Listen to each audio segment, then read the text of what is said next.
Hi everybody, this is Kevin, and welcome back to another comic book review.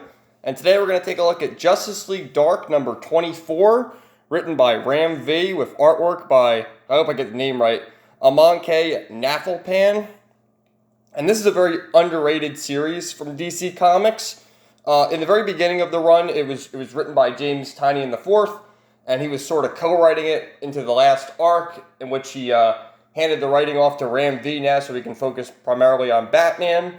And this is sort of like the, basically the DC Vertigo characters like Swamp Thing and John Constantine, along with the more edgy or overlooked characters like Zatanna and Detective Chimp, and they're throwing Wonder Woman in here too. I don't know how she's working with the regular Justice League and the Justice League Dark at the same time, but that's another story. But here we go. It's a new story arc. Zatanna will resurrect her father no matter the cost. And there's her father right now. The artwork in this book is absolutely terrific.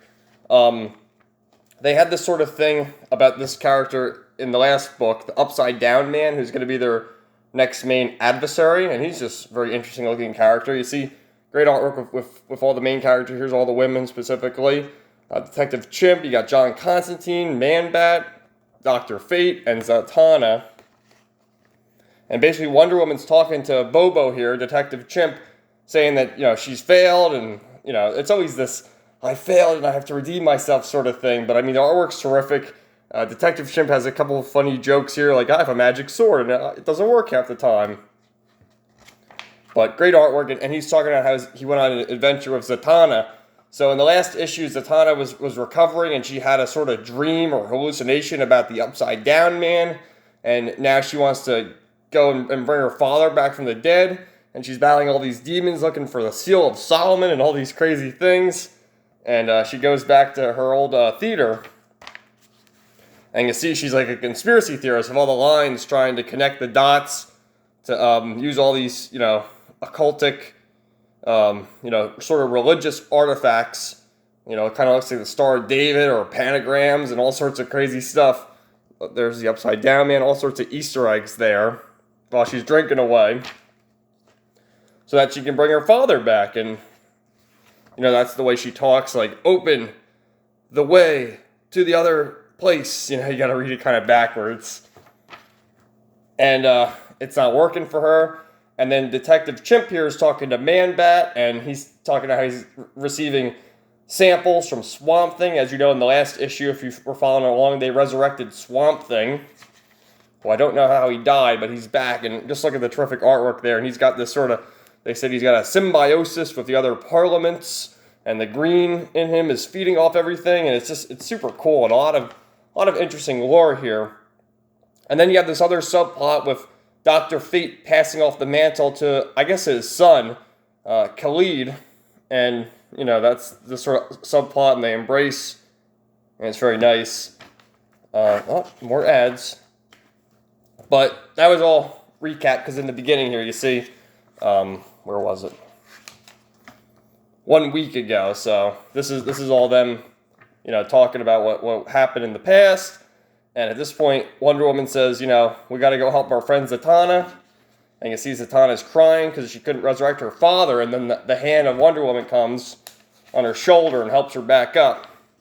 And she's like, oh, we're a team. We're going to work together. We're going to figure this out. And we're going to see if we can resurrect your father. See if we can get John Constantine back. Because, as you know, he also left in the last issue for places unknown. But he's still alive.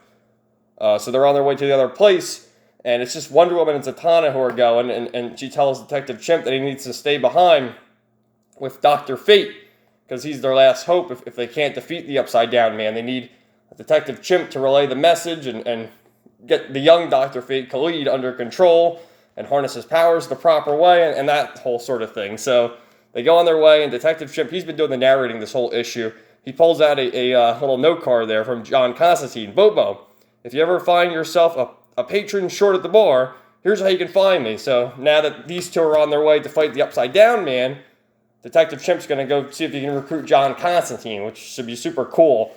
And then they're floating into the void here, into the darkness, and she sees the shadowy figure who is revealed to be her father, or so she thinks. To be continued. But absolutely terrific. Justice League Dark, great artwork, interesting story. interesting take on some characters that aren't really in that many stories. I mean, I never really read the DC Vertigo comics, but, you know, I guess Swamp Thing and John Constantine were in them. And in the animated movies, they're really hyping up John Constantine, so it makes you wonder. I also saw at Comic-Con, I think they had Keanu Reeves doing the online Comic-Con. He was out there talking about the anniversary of the Constantine movie and talking about how he wants to do a sequel. And I mean, I don't even remember the Constantine movie, but you know how popular Keanu Reeves is now with John Wick and everything. They could totally do that. I could see them bringing him back to do Constantine. That'd be pretty cool. But let me know if you're reading Justice League Dark in the comments down below. Thanks for watching, and stay tuned for more new comic book reviews coming soon. Everybody have a great day.